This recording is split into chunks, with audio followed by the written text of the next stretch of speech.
할렐루야. 제가 도전 질문 하나 하겠습니다. 성가대원, 하나님이 살아계신 걸 믿습니까? 저쪽. 하나님이 살아계신 걸 믿습니까? 그럴 줄 알았어요. 자, 이쪽에 하나님이 살아계신 걸 믿습니까? 여기서 하지 말아요. 여기서. 자, 이쪽 하나님이 살아계신 걸 믿습니까? 아멘. 너무 좋아요. 교회 안 다니는 사람한테 하나님 살아있는 거 믿어요? 하나님 계신 거 믿어요? 그러면 그 질문이 될 수 있을 것 같아. 그런데 지금 성가대도 했고 집사님, 권사님, 장로님도 됐는데 헌금도 냈단 말이에요. 하나님 살아있는 거 믿으니까 낸 거 아니에요? 그 제가 질문을 좀 잘못했나요? 그런데요, 교회를 다녀도 하나님의 존재를 마음으로 인정하지 않고 없어. 하나님 없어. 막연한 종교성을 가지고 교회 다니는 사람들이 의외로 많습니다. 여러분, 예수님도 말씀하셨는데 이게 감나무인지 복숭아나무인지 사과나무인지 배나무인지를 뭘 보고 알아요? 열매를 보고 합니다. 열매. 정말 더 이상 말할 게 없어요. 그러면 병이 있는데 이게 물병인지 술병인지 포도주병인지 뭘 보고 알아요? 예? 내용, 맞아요. 내용. 그 병 안에 물이 들어가 있으면 물병이 되는 거예요. 술이 들어가 있으면 술병이 되는 거예요. 자, 그러면 적용시켜 볼까요? 내가 불신자인지 신자인지 교회 다니는지 안 다니는지 그 얘기가 아니에요. 절대 그 얘기 아니에요. 내가 신자인지 불신자인지를 어떻게 알 수 있어요?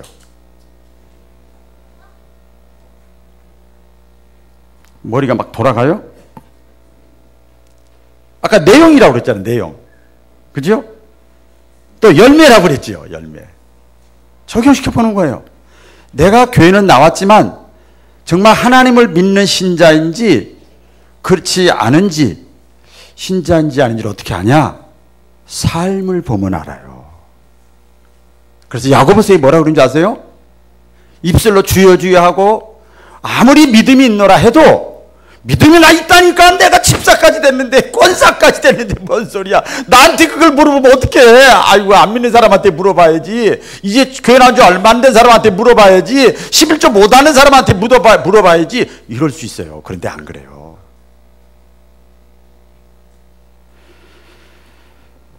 삶을 보고, 그래서 야고보서에 보면 행함이 없는 믿음은 믿음이 아니라고 그랬어요. 죽은 믿음은 믿음이 아니라는 거예요. 삶이 없는 믿음은 믿음이 아니에요. 삶이라는 건 복합적이잖아요. 말하는 거, 행동하는 거, 생각하는 거, 어떤 일을 결정할 때 보면 하나님이 살아있다는 것을 아는 사람. 저도 모태신앙인데요, 어릴 때부터 이렇게 다니다 보니까 믿음이 있는 줄 알았어. 그냥 그리고 뭐 성경도 잘하고 암송도 잘하고 다 그랬어. 근데 중학교 3학년 때 제가 중생 체험, 하나님 만나는 체험하기 그 전까지 그건 가짜였어, 가짜. 우리 세계에 지금 76억, 77억의 인구가 산다 그래요. 그런데 사람이, 다양한 사람들이, 다양한 민족들이 살아가고 있는데 딱 둘로 나눠져 있습니다. 뭐냐면 하나님을 믿는 사람하고 하나님을 믿지 않는 사람하고 딱 둘로 나눠져 있어요. 이걸 이제 개념을 써서 얘기하면 하나님을 믿지 않는 무신론자하고 하나님을 믿는 유신론자가 있어요. 둘 중 하나입니다. 성경은 말합니다. 하나님은 말씀합니다. 뭐라 그런가 하면 세상에서 제일 어리석은 사람, 바보, 멍청이, 이런 말하면 좀 저기 아니야. 바보 멍청이, 그렇게 여기까지 합시다. 바보 멍청이 같은 사람은 마음속에 하나님이 없다 하고 교회 다니고 마음속에 하나님이 없다 하고 사회생활하고 하는 사람이래요. 여러분 다 하나님이 살아계신 걸 믿는다고 아까 대답을 하셨는데, 여러분 성경에 보면 지혜가 뭐가 지혜냐? 아까 어리석은 게 반대는 지혜잖아요. 그렇죠? 지혜잖아요. 뭐가 지혜로운 거냐? 세상에서 공부 많이 하고 석사되고 박사되고 이게 지혜로운 게 아니고 하나님을 아는 것이 지혜래요. 잠언서에 나와 있어요. 따라해 보겠습니다. 하나님을 아는 것, 그것이 바로 지혜다. 끝까지 합시다. 그것이 바로 지혜다. 네. 하나님을 아는 것, 그것이 바로 지혜. 그 반대로 얘기를 하면 하나님을 모르는 건 그것이 바로 어리석은 사람이에요. 자, 왜 하나님을 알아야 지혜롭게 인생을 살아갈 수 있는지 아세요? 하나님을 알아야만 나의 인간의, 내 자신의 뿌리, 근본을 알 수 있고, 내가 어디서 왔지 이걸 알 수 있고, 하나님을 알아야만 내가 지금 살잖아요. 내가 뭐 때문에 살아야지, 무엇을 위해서 살아야지 삶의 목적을 발견할 수 있어요. 또 하나 마지막, 내가 어차피 죽을 터인데 죽은 다음엔 어떻게 되는 거지? 죽은 다음엔 끝나는 건가? 누구한테 가는 건가? 답은 다 알잖아요. 나는 내 생명의 근원은 하나님께로부터 왔고, 내가 이 땅에 사는 목적은 하나님의 영광 위에 사는 거고, 내가 이 땅에서 살다 죽으면 하나님 앞에 가는 거예요. 할렐루야. 요거는요, 세상 지식 가지고는 몰라요. 그렇다고 성경 지식만 많이 안다고 해도 다 깨달아지는 건 아니에요.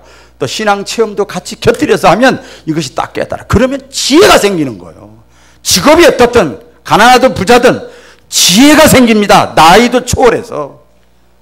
나의 근원이 하나님이고, 내가 살아가는 목적이 하나님의 영광이고, 죽은 다음엔 끝이 아니고 하나님 나라에 가고 하나님 앞에 가고, 그럼 내가 어떻게 살아가야 되느냐?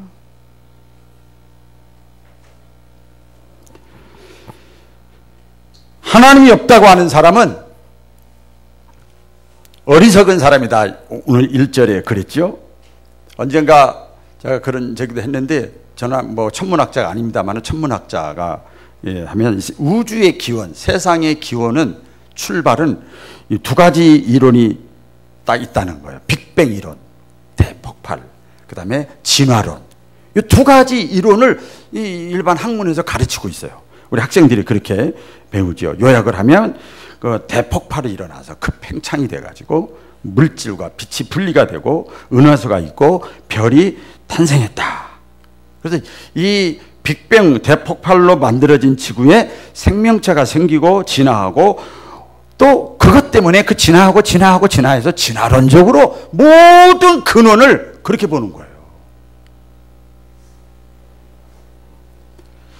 근데 이 이론을 우리가 뭐 믿어야 되느냐 말아야 되느냐, 기독교는 어떠냐, 그렇게 떠나서 이 이론에, 많은 학자들이 그러니 이 이론의 공통점이 뭔가 하면 자연 만물이든 사람이든 동식물이든 모든 것이 빅뱅 이론과 진화론은요, 우연이라는 거예요.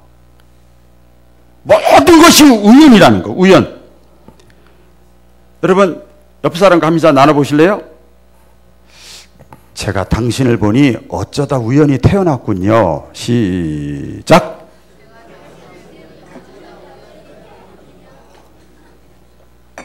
아니, 이게 세상 학문이에요. 다시 또 기분 나빠도 할 수 없어. 자, 내가 당신을 보니 어쩌다 우연히 이 땅에 태어났군요.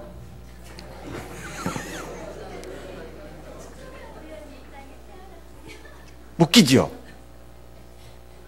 그런데 마음속에 하나님이 없는 사람은 그렇게 사는 거예요. 여러분 어디 사막을 걷다가 시계를 발견했어요. 그럼 수천 년 지나다 보니까 이 시계 부속품이 달라붙고 잠겨지고 이렇게 해서 이게 시계가 생긴 거야, 조립해가지고. 그렇게 말하는 사람은 어리석어요? 어리석어요? 어리석죠. 웃기는 거예요. 웃기는 거예요. 이 베이컨이라고 하는 이 과학자가요, 그런 얘기를 했습니다. 이 우주에는 질서와 법칙이 있다. 그러므로 거기에는 반드시 그 질서나 법칙을 있게 한 주인이 있다 그랬어요. 과학자가 한 얘기예요. 과학자가. 우리 성경에서는, 우리 기독교에서는 이것을 있게 한 주인이 있다 그랬는데 학자들은 그렇게 해요. 성경에서는 하나님이다 그게.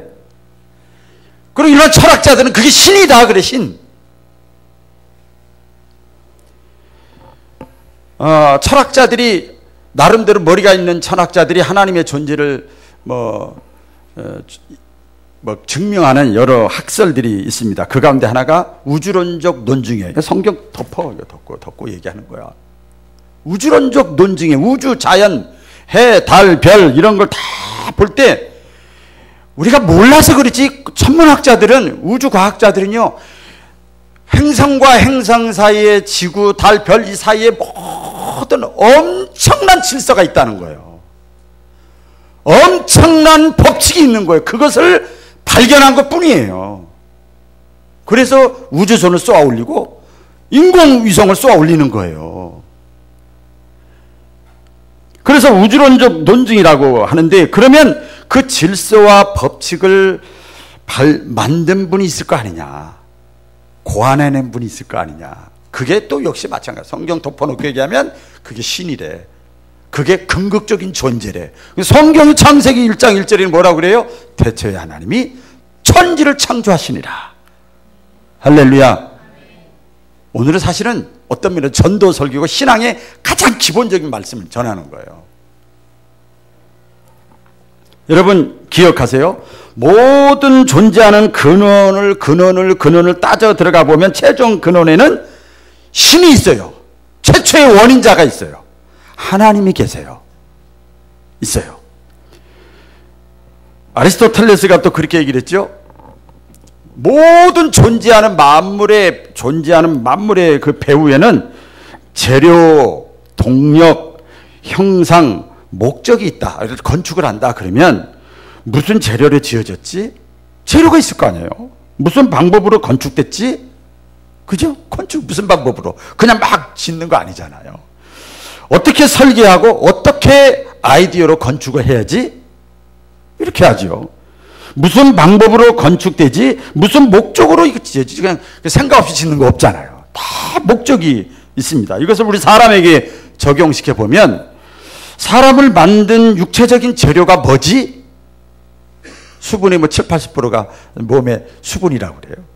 근데 원초적으로 또 죽어서 오래 보면 저희 어머니 아버지 합장하고 나중에 개장할 때 보니까 흙도 없더라고요. 그냥 재 같은 거밖에 없더라고요. 뼈 조금 하고 없어요. 그 큰 덩어리가 들어갔는데 한 5, 6년 되니까 없더라고요. 진짜 깨닫는 게 많았어요. 양심과 이성, 정신, 혼인데 이것의 재료는 뭐지? 그렇죠? 무슨 방법으로 만들어졌을까? 누구의 아이디어로 무슨 목적으로 만들어졌을까? 그래서 우리가 이렇게 질문을 던지고 학자들이 한 얘기를 또 이렇게 종합해 보면, 인간과 우주의 원인의 원인, 최후의 원인, 최후의 목적도 우연이라는 것은 없고 거기엔 신이 있다. 거기엔 하나님이 있다는 거예요. 우리 무신론자를 테스트할 때 또 어떤 분이 그렇게 이 예화집에 있는 건데 보니까 교양식 가가지고 맛있는 거 이렇게 맛있는 거 먹어서 다 먹고 나서 얘기하는 거예요. 무신론자한테 신앙 있는 사람이 얘기하는 겁니다. 이 만든 요리사가 있을 것 같아? 없을 것 같아? 당연히 있죠. 마치 그런 거와 똑같아요. 있지. 근데 안 보인다고 없다고 그러면 안 되지. 자, 시편 14편 1절 다 같이 시작. 어리석은 자는 그 마음에 이르기를 하나님이 없다 하는도다. 하고 생실이 가증하니 선을 행하는 자가 없도다. 자, 보세요. 어리석은 자는 교회를 다녀도, 직분을 받았어도, 우리 교회니까 적용을 시켜보는 거예요. 목사래도 마찬가지예요. 마찬가지. 그 마음이요. 겉으로는 있는 것 같다니까? 근데 마음속에 하나님이 없다 하는 사람들은 그거 여파로, 그 영향으로, 그 결과로 어떻게 되냐면 삶이 부패해요. 나오죠? 행실이 가증해요. 위선적이에요. 선을 행하지 않아요. 삶이 따라가지 않는다는 거예요. 시편 14편하고 시편 53편하고 거의 90%가 같은 내용이 이렇게 붙어 있어요. 어리석은 자는 그 마음에 이르기를 하나님이 없다도다. 그 결과 그들은 그들의 소행이 가증하고 부패하고 선을 행하는 자가 없도다. 내 백성들 약한 사람들 떡 먹듯이 다 착취하고 사는도다. 그랬어요. 하나님은 살아계십니다. 할렐루야. 자, 어리석은 사람, 무신론자들은요, 또 뭐라 그런가 하면 하나님을 믿지 않는 이유가 있어요. 딱 한 가지 이유예요. 하나님이 안 보여. 제가 이제 기도하다가 하나님 보이지 않지만 살아계십니다. 최근에 와서 하나님 살아계십니다. 계속 기도가 하잖아요. 하나님은 볼 수 없기 때문에 하나님을 믿을 수 없다 하는 사람도 어리석은 사람이에요. 어떤 사람들은 보이는 게 전부래. 보이는 게 전부래요. 그러니까 물질이 전부고 최고라고 그래요. 보이는 세계만이 전부야. 그러니까 하나님의 관심이 없어요. 들으려고 하지도 않아요. 알려고 하지도 않아. 그러니까 이렇게 살아가는 사람 유물론자라고 얘기를 합니다. 얘기하지도 하나님 봤어? 제가 옛날 신학생 때, 저 전도사 때 학생 청년들 가르칠 때 제가 그 질문 좀 오래됐잖아요. 그 질문을 많이 받았어요. 전사님, 하나님 봤어요? 아주 직설적으로.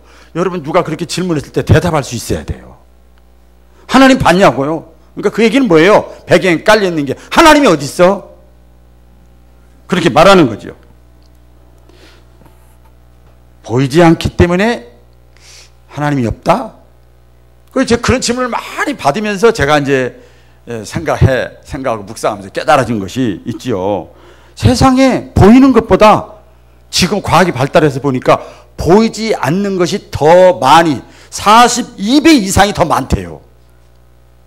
육신의 눈으로 보이는 것보다 육신의 눈으로 볼 수 없는데 실제로 존재하는 것이 42배가 더 많대요. 근데 옛날에는요, 믿지 않았잖아요. 그러니까 과학이 발달하고 농사만 짓고 사는 거죠. 공기도 안 보이고 이산화탄소도 안 보이고 산소도 안 보이고 기체도 안 보이고 소리도 안 보이고 그렇죠? 전류도 안 보이고 중력도 안 보이고 전파도 안 보이고 에너지도 안 보여. 안 보이는 거예요. 안 보여. 옛날에는 다 그냥 없는 줄 알았잖아요. 그런데 지금 어떤 분이 스마트폰을 주면서 그거 가지고 나한테 문자 보내. 아이고 나 통화해. 그거 어떻게 해. 그런 사람 없죠. 지금은 다 전류 전파가 흐르는 것을 발견해서 그걸 만든 겁니다. 만든 거예요. 참된 가치는 어디 있는가 하면 보이는 것보다 보이지 않는 것에 있어요. 참된 가치. 자, 예를 들어서 그런 거죠. 행복, 기쁨, 사랑, 믿음, 평안 보여요, 안 보여요? 안 보이잖아요. 그런데 보이는 것보다 그것이 더 가치가 있는 것을 믿으시기를 바랍니다. 충분히 더 가치가 있어요. 그래서 행복의 이 첫 단추, 행복의 이 근원을 보이는 것에 두는 사람은 어디에 두는가 하면 돈, 물질, 여행 가는 거, 취미생활하는 거. 이거 다 뭐 나쁜 건 아니에요. 나쁜 건 아니에요. 명예. 왜? 거기서 내가 만족스러우니까. 그걸 따라가는 거죠. 그러나 진짜 행복은 성경에 마태복음에도 나오고 많이 나와 있어요. 하나님을 아는 것이 행복이에요. 제가 새벽에 가끔 새벽기도 나오신 분들한테 제가 뭐 하다가 디테일하게 깊게 하거든요. 말씀을 얘기할 때 보면 그런 얘기. 새벽기도 소예배실에서 딱 끝나고 기도 다 마치고 신자들 가고 근데도 내려가기가 싫어. 그럴 때가 참 많아요. 요새는 더 그런 것 같아. 할렐루야. 무슨 말인지 아시죠? 왜 그런지 아세요? 너무 좋으니까. 다른 말로 하면 너무 행복하니까. 여러분도 그 맛을 보시기를 주의 이름으로 축원합니다. 너무너무 행복한 거예요. 세상이 주는 것과는 비교할 수가 없어요. 그래서 하나님은 복을 주시는 분이고 우리 인간은 하나님의 은혜와 사랑과 축복을 누려야 되고 받아야 될 존재들이에요. 단순히 어리석은 사람은 단순히 교회에 출석하고 아까 말씀드린 대로 예배드리고 그런데 하나님을 삶 속에서 인정하지 않는 사람은 어리석은 사람이에요. 어떤 분이 이것을 이 사람은 종교인이지 신앙인이 아니라 이런 사람이 많아요. 로마서 1장 19절 20절에 보면 이런 말씀이 있습니다. 제가 이번 하나님을 알만한 것이 사람들에게 하나님이 이미 보여주셨느니라. 하나님, 신, 궁극적인 존재, 최초의 원인자 알만한 것이 사람 속에 하나님이 넣어줬대. 다 생각하고 이성으로 조금만 계산해 보면 따져보면 기독교의 하나님인지 뭔지 모르지만 하나님이 있어. 인정할 수밖에 없단 말이에요. 그 하나의 또 사람 마음속에 있는 것뿐만 아니라 또 그랬습니다. 보이지 아니하는 것들. 따라해 보겠습니다. 보이지 아니하는 것들. 보이지 아니하는 것들 곧 보이지 않지만 현재 존재하는 것도 있고 보이지 아니하는 것들 곧 하나님의 능력과 신성이 그가 만드신 만물에 분명히 보여 알게 되나니 그러므로 그 날에 가서 마지막 인생의 종말 끝에 가서 핑계치 못할지니라. 그러니까 여러분 교회 안 다니는 사람, 예수 복음 듣지 못한 사람, 예수님이 이 땅에 오기 전의 사람, 그 양심의 법으로 천국과 지옥이 나눠진다고 그랬어요. 우리 창세기 1장 1절 한번 다시 해보겠습니다. 태초의 하나님 시작. 태초의 하나님이 천지를 창조하시니라. 아멘. 또 어리석은 사람은 어떤 사람이 어리석은 사람인가? 죽으면 끝이라는 사람. 죽으면 끝이라는 사람. 제가 그렇게 표현해보고 싶어요. 죽으면 끝이야.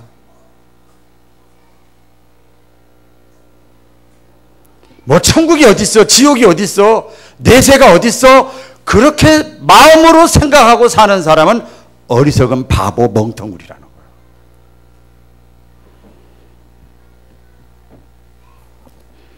여러분 생각을 해보세요. 사도 바울이 그런 얘기를 했는데 만일 우리 인간의 육신의 죽음으로 모든 것이 종치고 끝이라면 사람이 짐승과 다를 게 뭐가 있느냐 그랬어요. 뭐 고상한 척 하지 말아요. 죽으면 끝인데 짐승하고 뭐가 달라요? 그 정도 가치밖에 안 돼요? 사도 바울이 역설적으로 얘기합니다. 신앙생활 하는 사람이 죽으면 끝인데 열심히 교회 다니고 봉사하고 헌금 내고 주일하고 하는 사람은 이 세상에서 가장 불쌍한 사람이래요. 죽으면 끝인데. 시편 49편 10절 제가 가끔 이것을 많이 인용합니다. 사람이 존귀에 처하나 그것을 깨닫지 못하고 살아가는 사람은 멸망하는 짐승 같도다. 그렇게 말씀합니다. 여러분 그렇잖아요. 죽음이 끝이라고 하면 선하게 살 필요가 없어요. 양심대로 살 필요도 없어요. 그렇게 살지 말아요. 제가 알려드릴게요. 여러분 삶의 지혜를 알려드릴게요. 들키지만 마. 죽으면 끝이라면. 그래서 여러분 청문회 때나 또 뭐 범죄자들 이렇게 뭐 막 잡잖아요. 이렇게 그러면 인터뷰하거나 뭐 이렇게 하면 다 그런데 왜 나 갖고 나만 갖고 그러냐고. 자기만 들킨 거야.